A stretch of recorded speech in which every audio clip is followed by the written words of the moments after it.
Olá, seja bem-vindo ao canal Alfa Ômega 7. Hoje vamos dar continuidade ao estudo do Evangelho de Lucas. Abra sua Bíblia comigo em Lucas, capítulo 1, versículo 5 ao 13.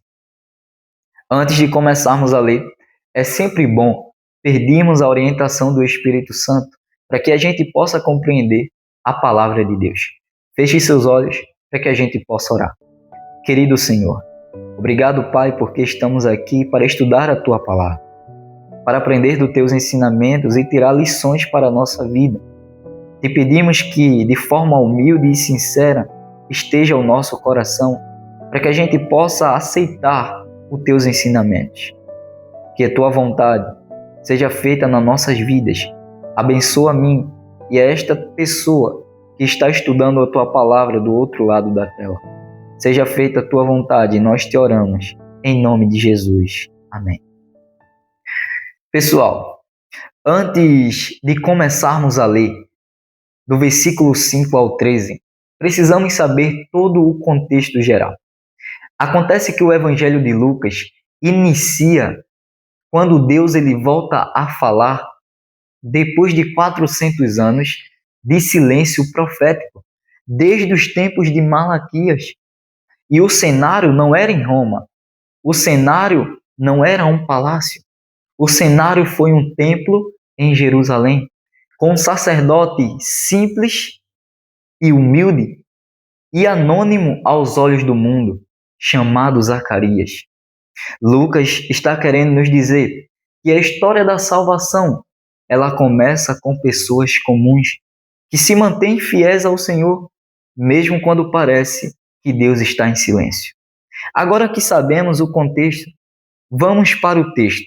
No seu versículo 5, diz as seguintes palavras: Nos dias de Herodes, rei da Judéia, houve um sacerdote chamado Zacarias, do turno de Abias. A mulher dele era das filhas de Arão e se chamava Isabel. Aqui destacamos alguns pontos: Herodes, Zacarias e o turno de Abias. Primeiro, quem era Herodes? No seu contexto geral, Herodes o Grande, um rei imposto por Roma, um rei cruel, paranoico, que era conhecido por matar seus familiares para se manter no poder. E aqui acontece um contraste proposital. Enquanto um rei ímpio governava politicamente, Deus, ele preparava a sua obra espiritual em silêncio. Mas quem era Zacarias? Zacarias era um sacerdote levita, descendente direto da linhagem sacerdotal. O interessante é que Zacarias, ele estava atuando num turno de Abias. E nós precisamos entender a origem do turno de Abias, porque quando a gente compreender esta parte, toda a história ficará mais fácil de compreender. Abra sua Bíblia comigo em 1 Crônicas 24, onde vai falar dos turnos sacerdotais que foram divididos em 24. A partir do versículo 7, vai deixar claro isso. Mas precisamos entender uma coisa: como era que funcionava os 24 turnos? Como foi essa organização? Acontece que durante o reinado de Davi, o sacerdócio estava numeroso demais para que as pessoas servissem todas ao mesmo tempo e no templo. Então Davi, junto com o sacerdote Zadok, ele organizou os descendentes de Arão em 24 turnos ou turmas. Mas então o objetivo era organizar, o objetivo era manter a ordem, era manter o culto. Precisamos entender algo: como funcionava esses 24 turnos ou 24 turmas. Funcionava da seguinte forma: havia uma escala anual. Um ano religioso judaico foi organizado em 52 semanas. Com isto, as turmas serviam uma vez por semana, uma semana por vez e 2 vezes ao ano. Eles se revezavam continuamente. eles se revezavam continuamente. Quando nós analisamos 1 Crônicas 24, a partir do versículo 7, nós vamos encontrar a primeira lista sacerdotal. E se você olhar bem, você vai ver que Abias é o oitavo turno. Abias é o oitavo turno. O turno de Abias, que era o que Zacarias estava atuando no versículo 5, o que isso significava na prática? Significava que Zacarias ele não servia todos os dias, mas que tinha a sua semana específica para que ele pudesse servir, e era 2 vezes por ano. Acontece, meus irmãos, que haviam várias funções no templo. Haviam várias funções, como funções simples, como limpeza do templo, como quem ia ficar na portaria, quem ia ensinar, mas também havia uma função raríssima, muito raríssima, que era entrar no lugar santo para queimar o incenso. Entrar no lugar santo para queimar o incenso. E aqui vai um detalhe interessante, porque o sorteio era tão sério que o sacerdote ele só poderia entrar uma vez na vida para queimar o incenso. Ele só poderia entrar uma vez no lugar santo para queimar o incenso. E uma vez que ele já tinha sido escolhido, ele não poderia sair mais num sorteio para entrar no lugar santo. É por isso que Lucas aqui ele está destacando este ponto, porque Zacarias ele viveu o ápice do seu ministério sacerdotal. É isso que nós precisamos entender. Agora, toda a história ficará mais fácil. Quando voltamos para Lucas, no seu versículo 5, que nos dias de Herodes havia um sacerdote chamado Zacarias, aquele do turno de Abias, a qual a gente aprendeu aqui agora. Zacarias, ele tinha uma mulher, e ela era das filhas de Arão, e se chamava Isabel. Versículo 6. Ambos eram justos diante de Deus, vivendo de forma irrepreensível em todos os preceitos e mandamentos do Senhor. Eles não tinham filhos, porque Isabel era estéril, e os dois já estavam de idade avançada. Paramos aqui. Isabel e Zacarias, eles já eram de idade avançada. Eles não tinham filhos. E ainda mais, Isabel, ela era estéril. Havia aqui um problema de esterilidade, porque Isabel não podia dar filhos. E um detalhe interessante é porque Isabel, ela não podia ter filhos, e naquele tempo, a sua mulher, ela perdia totalmente a sua dignidade diante da sociedade, diante das pessoas. Isso era motivo de vergonha. Os dois eram justos diante do Senhor. A palavra justos que aparece aqui não está dizendo que os dois eram perfeitos. Não, eles erravam, mas eles viviam em arrependimento e seguiam fazendo a vontade de Deus. Eles eram obedientes aos mandamentos de Deus.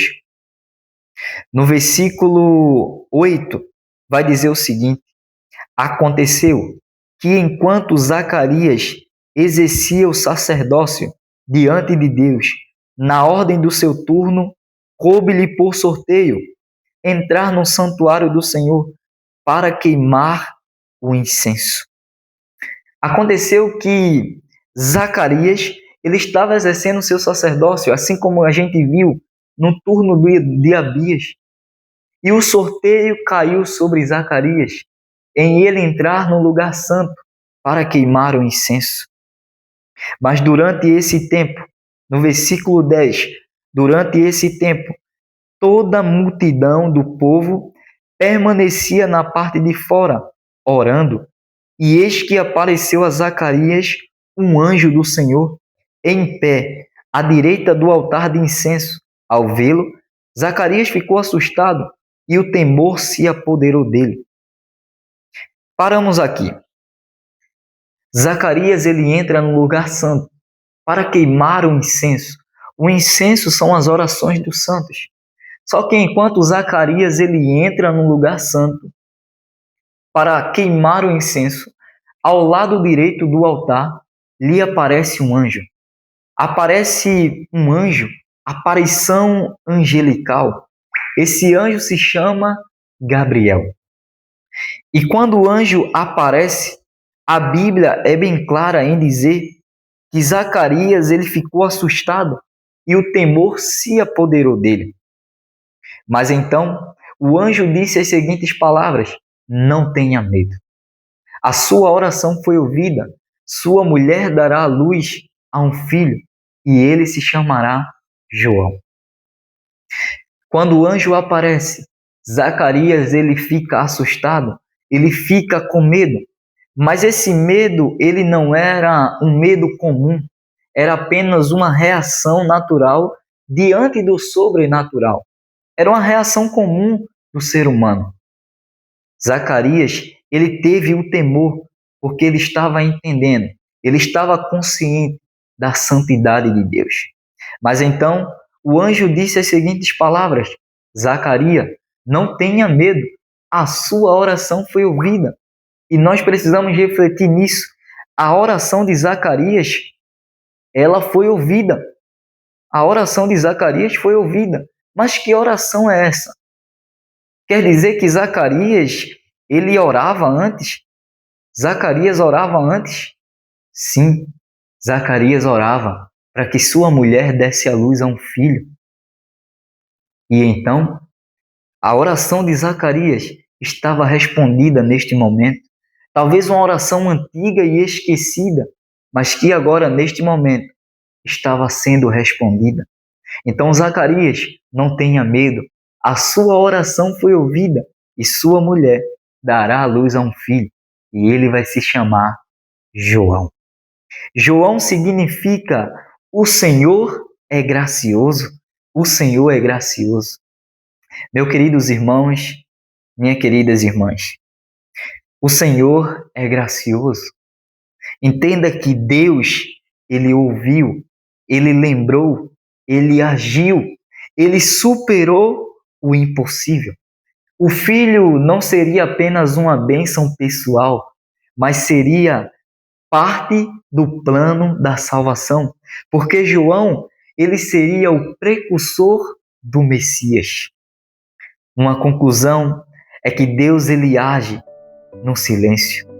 Mesmo quando parece tudo está em silêncio, quando a gente pensa que Deus ele não está nos respondendo, Deus ele está preparando algo extraordinário.